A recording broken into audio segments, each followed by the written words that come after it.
sejahtera untuk kita semua. Assalamualaikum warahmatullahi wabarakatuh. Om Swastiastu, Namo Buddhaya, salam kebajikan. Perkenalkan, nama saya Putri Nesia Kinanti Ruindungan, Sarjana Kesehatan Masyarakat, Master of Public Health. Saya merupakan dosen tetap pada program studi Kesehatan Masyarakat, Fakultas Ilmu Kesehatan Universitas Trinita Manado dengan NIDN 0928109201. Pada kesempatan ini, saya akan menjelaskan salah satu mata kuliah yang saya ampu sesuai dengan bidang keilmuan saya, yaitu mata kuliah Kepemimpinan dan Berpikir Sistem Kesehatan Masyarakat sebagai bagian dari pernyataan diri dosen Unjuk Kerja Tridharma Perguruan Tinggi atau PDD UKT-PT dalam bidang pengajaran dalam rangka sertifikasi dosen tahun 2026. Mata kuliah Kepemimpinan dan Berpikir Sistem Kesehatan Masyarakat dengan kode mata kuliah KM302MKK merupakan mata kuliah yang diajarkan pada mahasiswa program studi Kesehatan Masyarakat semester 3 dengan bobot 2 SKS. Mata kuliah ini dilaksanakan selama 16 kali pertemuan, di mana 14 kali pertemuan tatap muka penyampaian materi, kemudian 1 kali pelaksanaan ujian tengah semester, dan 1 kali pelaksanaan ujian akhir semester.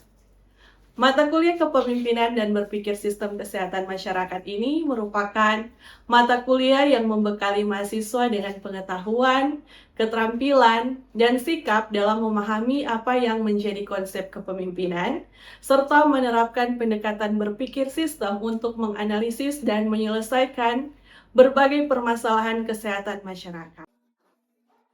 Proses pembelajaran pada mata kuliah Kepemimpinan dan Berpikir Sistem Kesehatan Masyarakat ini dilaksanakan berdasarkan rencana pembelajaran semester yang telah disusun dan menjadi acuan dalam pelaksanaan pembelajaran, mulai dari penetapan capaian pembelajaran, materi yang akan diberikan pada setiap pertemuan, strategi pembelajaran disertai dengan metode penilaian hingga evaluasi hasil belajar mahasiswa.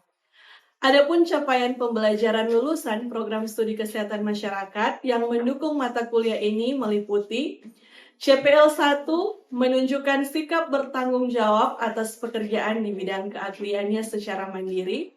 CPL 2 memiliki penguasaan dasar atau prinsip ilmu kesehatan masyarakat pada tingkat sintesis yang menjadi instrumen dalam meningkatkan kesehatan masyarakat setinggi-tingginya, mencakup ilmu yang berkaitan dengan epidemiologi, biostatistik dan kependudukan, administrasi atau manajemen dan kebijakan kesehatan, serta ilmu sosial dan perilaku dengan mempertimbangkan fungsi kesehatan masyarakat yang esensial. CPL yang ketiga, menguasai perencanaan dan pengorganisasian kesehatan dalam penyusunan strategi untuk mencapai tujuan yang diinginkan. CPL 4, mampu menerapkan pemikiran logis, kritis, sistematis, dan inovatif dalam konteks pengembangan atau implementasi ilmu pengetahuan dan teknologi yang memperhatikan dan menerapkan nilai humaniora yang sesuai dengan bidang keahliannya. Dan CPL yang kelima, mampu menerapkan kepemimpinan dan berpikir sistem di bidang kesehatan masyarakat pada tingkat kegiatan pelayanan kesehatan primer dengan pendekatan interdisiplin. Berdasarkan CPL tersebut, maka mata kuliah ini memiliki beberapa capaian pembelajaran mata kuliah atau CPMK yang terdiri dari CPMK 1, menjelaskan konsep dasar kepemimpinan dan berpikir sistem dalam kesehatan masyarakat. CPMK 2 menganalisis tipe dan gaya kepemimpinan dalam organisasi kesehatan. CPMK 3 menganalisis penerapan kepemimpinan dalam komunikasi, pengambilan keputusan, inovasi, serta kerjasama tim pada organisasi kesehatan. CPMK 4 mengevaluasi efektivitas penerapan kepemimpinan dalam organisasi kesehatan dengan menggunakan pendekatan berpikir sistem, dan CPMK 5 merancang strategi kepemimpinan berbasis sistem thinking untuk menyelesaikan permasalahan organisasi kesehatan.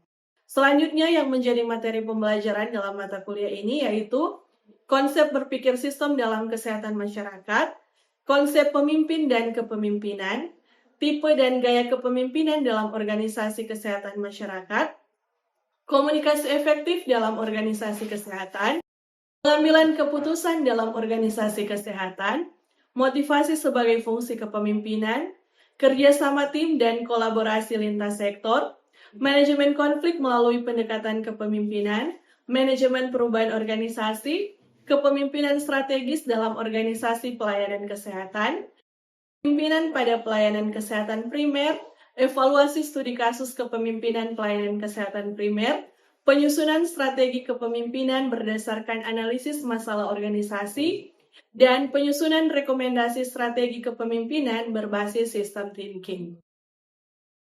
Dalam pelaksanaan perkuliahan mata kuliah ini, saya menerapkan pendekatan DIA atau Delivery, Interaction, dan Assessment sebagai strategi pembelajaran yang dilaksanakan selama proses perkuliahan sesuai dengan rencana pembelajaran semester. Pada aspek delivery, model perkuliahan yang digunakan yaitu tatap muka di kelas, dengan metode pembelajaran yaitu ceramah interaktif, diskusi kelompok, dan studi kasus. Materi pembelajaran disampaikan secara sistematis dengan menggunakan berbagai media pembelajaran seperti slide presentasi, gambar ilustrasi, dan contoh kasus yang relevan dengan topik perkuliahan.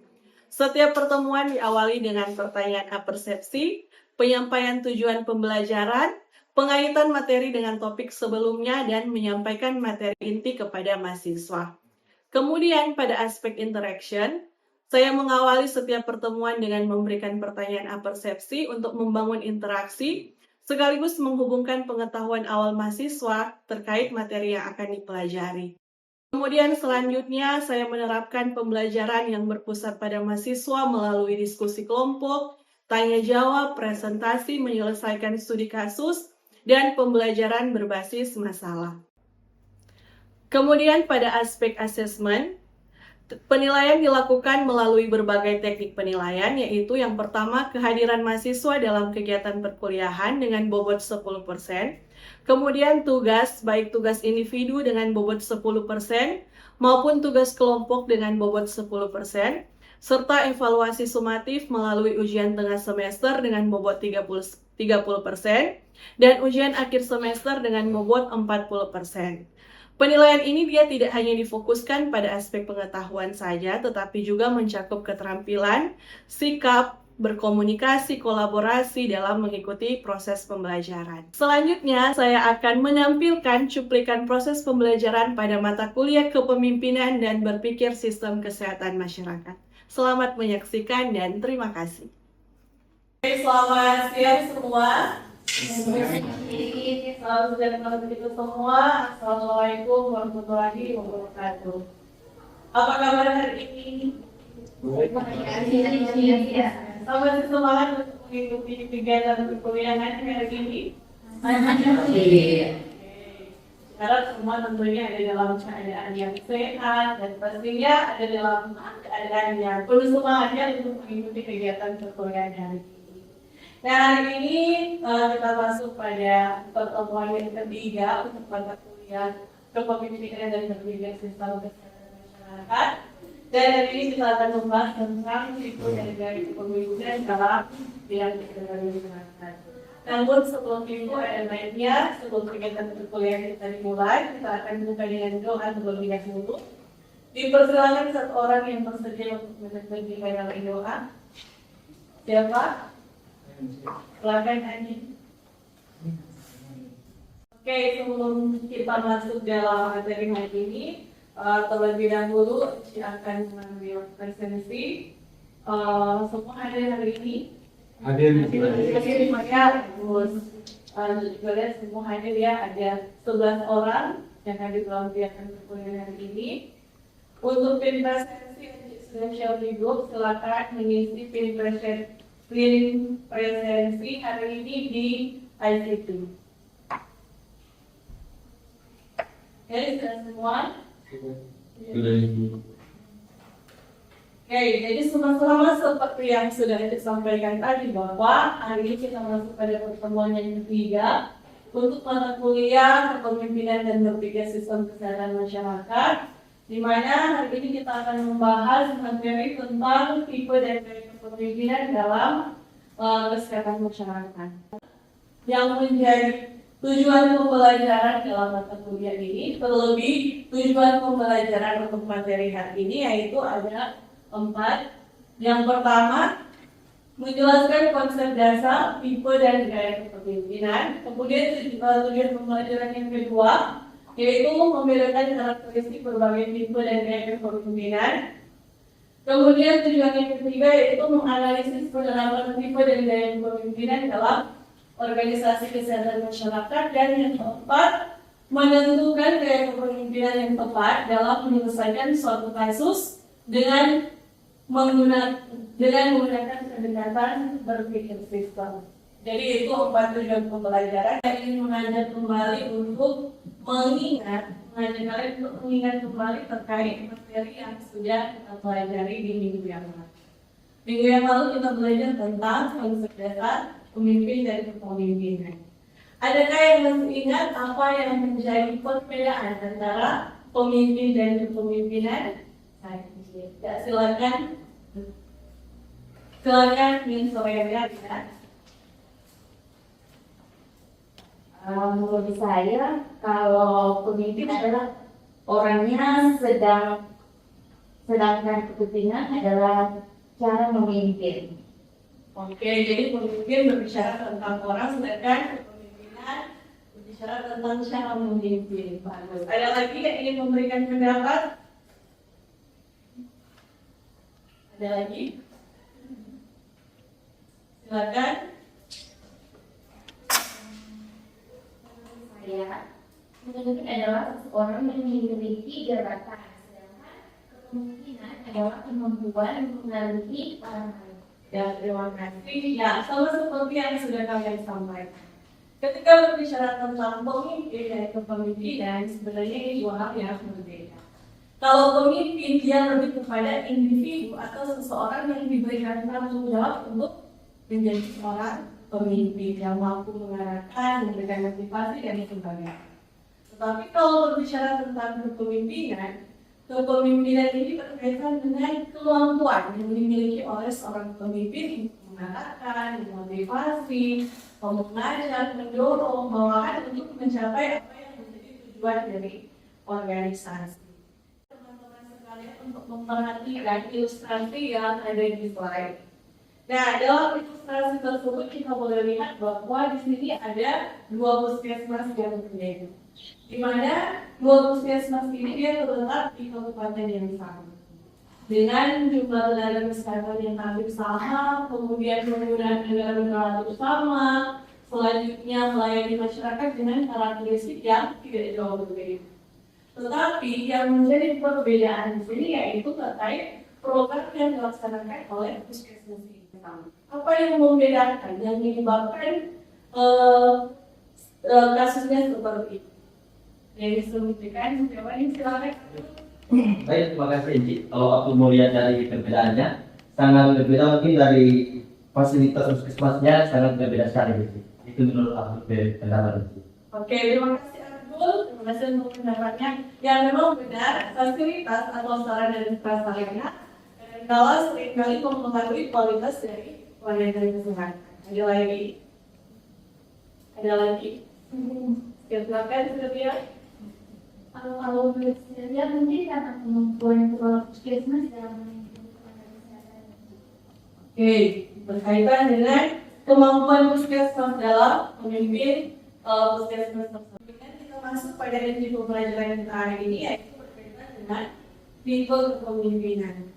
Nah, pertanyaan yang sering muncul, menurut kalian, apakah setiap pemimpin memiliki karakteristik yang sama dan ketika dia memimpin sebuah organisasi? Apakah seorang pemimpin itu punya cara yang sama dan ketika dia memimpin sebuah organisasi? Ya, tidak. Alasannya? Karena cara setiap orang dalam politik berbeda-beda. Karena cara setiap orang untuk memimpin itu memiliki perbedaan. Nah, ini yang dimaksud dengan tipe dari kepemimpinan. Nah, di sini kita akan mempelajari 4 tipe kepemimpinan. Sebenarnya berdasarkan teori, kalau berbicara tentang tipe kepemimpinan itu ada banyak sekali. Tetapi di sini saya hanya mengangkat 4 tipe kepemimpinan saja, di mana 4 tipe kepemimpinan ini dipilih karena biasa digunakan di bidang kesehatan masyarakat. Yaitu ada tipe otoriter, karismatik, laissez-faire, dan tipe demokrasi. Oke, selanjutnya kita akan membahas yang pertama, yaitu ada tipe kepemimpinan otoriter. Nah, kalau berbicara tentang tipe kepemimpinan otoriter, tipe kepemimpinan ini merupakan tipe kepemimpinan di mana seluruh keputusan itu ada di pemimpin. Pemimpin dia memiliki kendali penuh terhadap proses perencanaan, proses pelaksanaan, dan pengawasan. Sementara anggota atau bawahan mereka hanya bertugas untuk menjalankan instruksi yang diberikan. Nah, selanjutnya ada tipe kepemimpinan demokratis.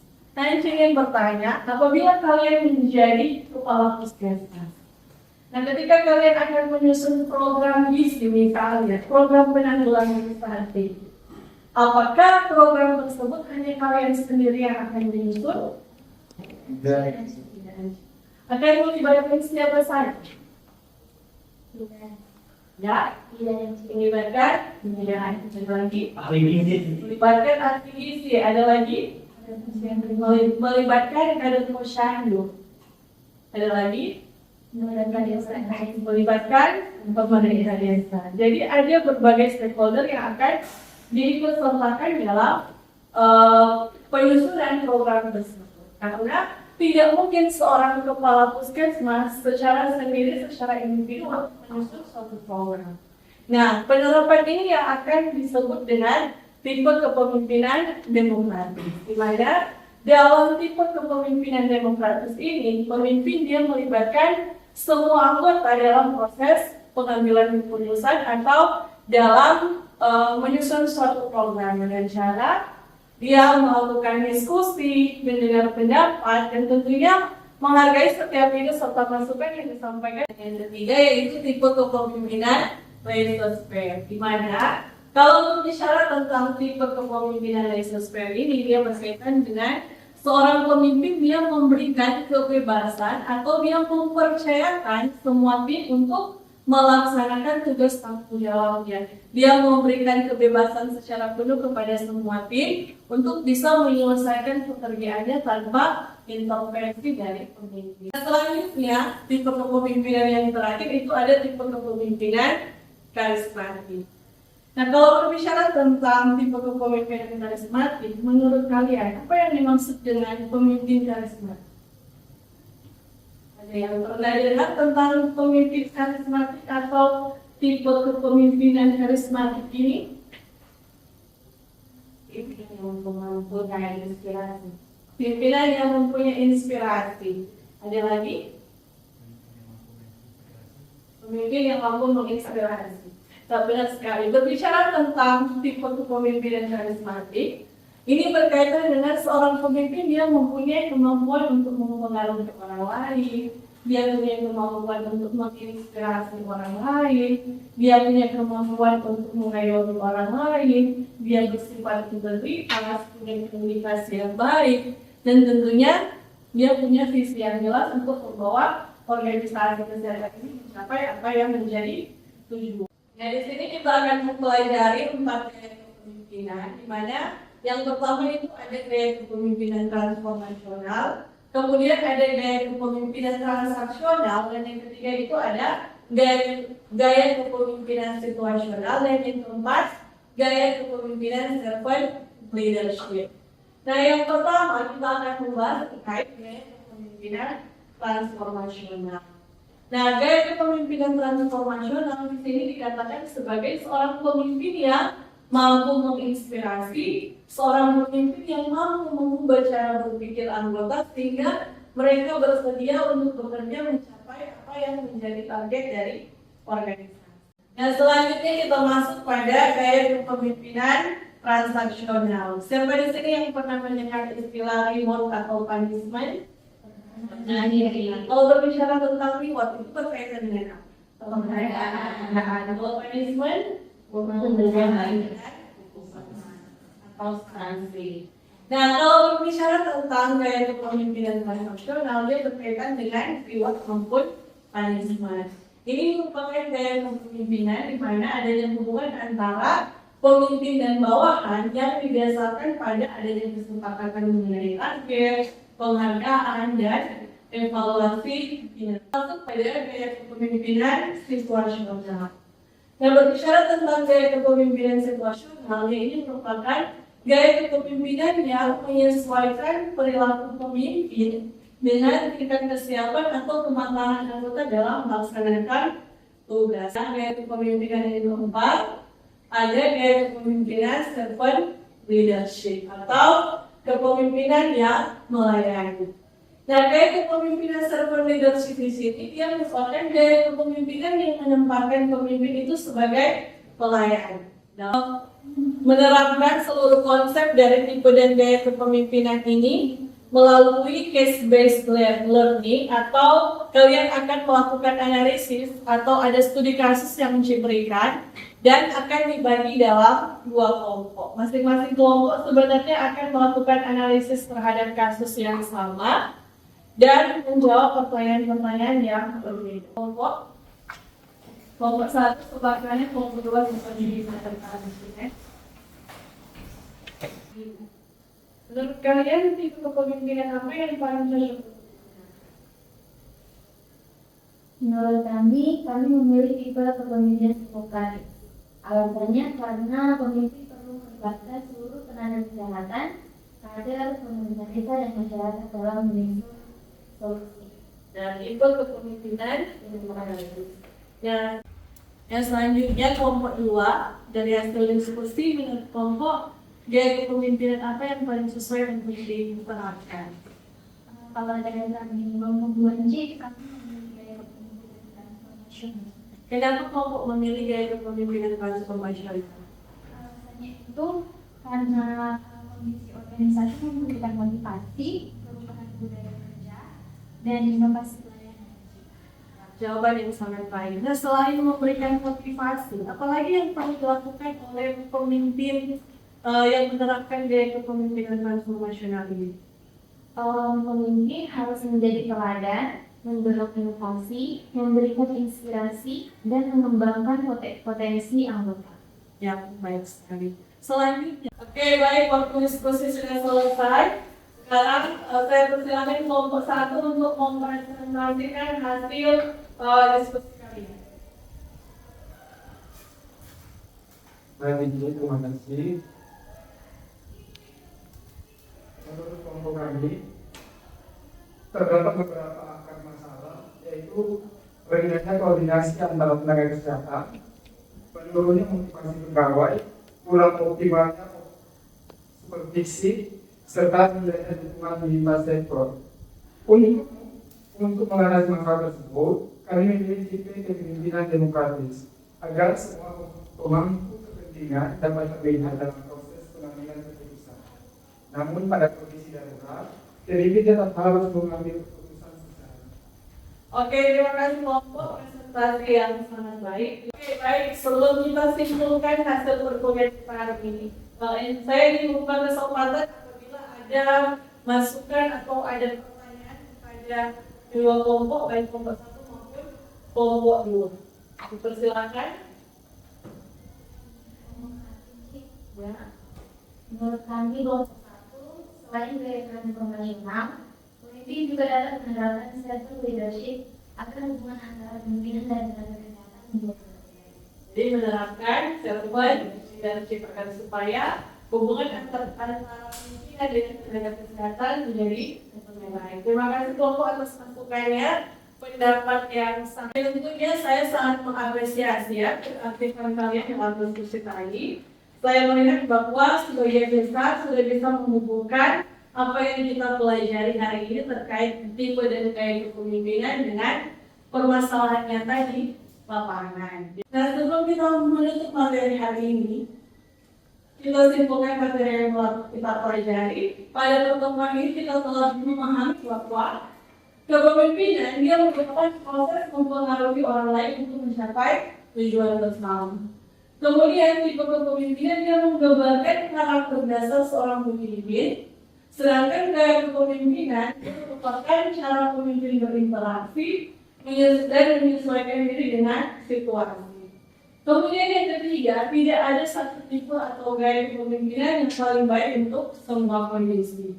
Dan yang keempat, pemimpin yang efektif yaitu pemimpin yang mampu memilih pendekatan yang tepat berdasarkan karakteristik organisasi, anggota dan tantangan yang akan dihadapi di masa yang akan datang. Tidak? Oke, kalau sudah tidak ada lagi pertanyaan, demikian perkuliahan kita hari ini. Kalau tadi dibuka dengan doa, ada bagian orang tutup dengan doa ya. Silakan satu orang. Silakan Abdul.